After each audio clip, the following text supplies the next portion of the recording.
Hi டியூஸ்டேம்மா, நீங்கள் எல்லோரும் எப்படி இருக்கீங்க?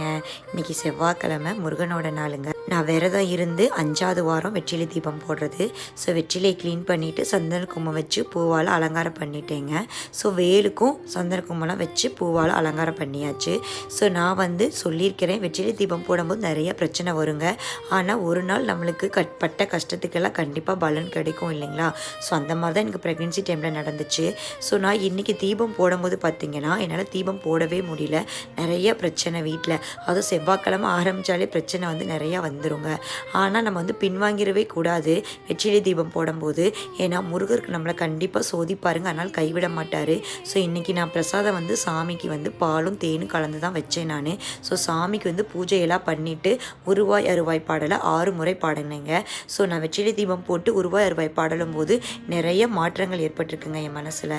ஸோ பிடிச்சிருந்தால் சப்ஸ்கிரைப் பண்ணுங்கள், லைக் பண்ணுங்கள், கமெண்ட்டில் சொல்லுங்கள்.